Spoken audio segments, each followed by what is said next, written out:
Hoje eu vou passar para vocês 5 dicas para começar a iniciar uma história em quadrinhos. Meu nome é Juliana Fiorese e você está no meu canal. Seja bem-vindo!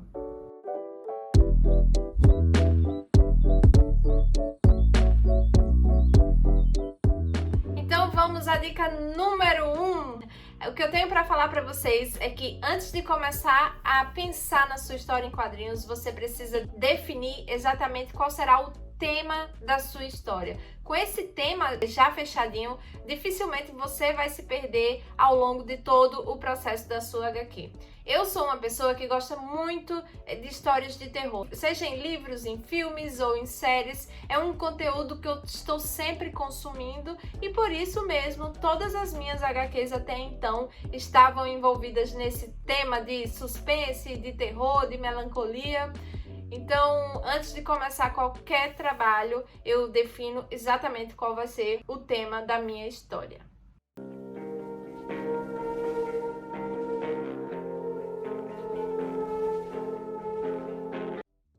Com o tema já definido, a gente parte para a segunda dica, que é escreva a sua história inteira, em texto. Não comece a pensar em desenho agora, em enquadramento, páginas, enfim, escreva primeiro o texto inteiro da sua história, porque isso vai facilitar as outras etapas do processo. É aqui que você vai pensar o que vai acontecer ao longo da história inteira, você vai começar a pensar em diálogos, exatamente a parte textual, porque isso vai ser um direcionamento para você fazer as próximas etapas, como eu falei aqui.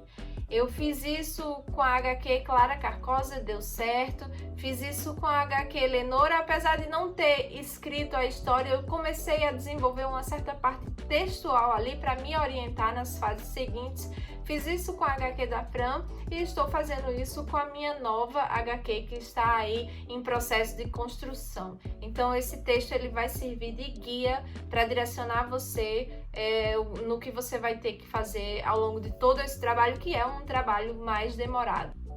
Com o tema definido e com a sua história já escrita, comece a pensar nas personagens, suas características físicas, a roupinha que a personagem vai vestir, o jeito do cabelo, personalidades. Comece a desenhar o seu personagem, como é que ele vai ser, desenhe em alguns ângulos para você já saber como é que ele vai se comportar. Uma coisa interessante das histórias em quadrinho é que, assim, pelo menos no meu caso aconteceu muito em Clara Carcosa, como foi uma história maior, eu comecei a fazer a personagem de uma maneira e aí com a repetição e com todo o processo de desenvolvimento eu fui percebendo que a própria personagem ela foi melhorando ao longo de cada página e quando chegou no final ela já estava muito mais elaborada ali, eu acho que isso é normal. Com tudo isso pronto, vamos para a dica número 4, que é a criação dos thumbnails, que são aqueles pequenos quadros que aí sim você já vai começar a pensar no planejamento de cada página,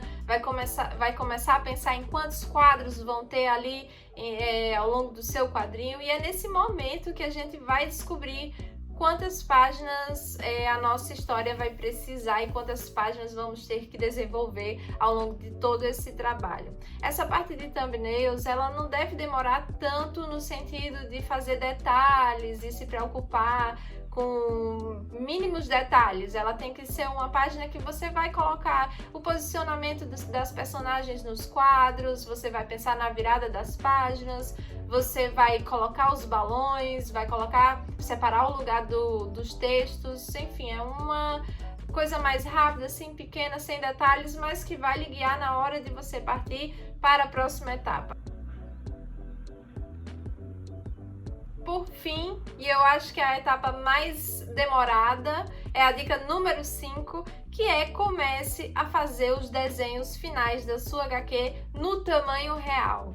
Com os thumbnails já prontos, tudo finalizado, eu comecei a fazer as ilustrações na escala real, no tamanho real das páginas que ia ter a minha HQ. E aí aqui sim, com todos os detalhes, já com caneta nanquim, todos os quadros, já prontos para escanear e fazer a colorização no computador.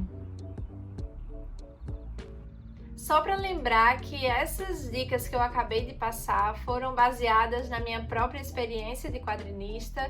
Eu não sei se é assim que todo mundo trabalha, mas é assim que funcionou para mim. Então eu tô compartilhando aqui porque pode ser que ajude, pode ser que funcione para alguém também, que facilite nesse início de trabalho, porque no começo para mim foi muito difícil, eu realmente não sabia por onde começar, e aí eu fui tentando, fui errando e fui acertando esses passos até que eu cheguei a essa conclusão. São exatamente essas 5 dicas que eu estou passando para vocês agora, que eu estou aplicando nesse meu novo trabalho e que eu já apliquei em trabalhos mais antigos.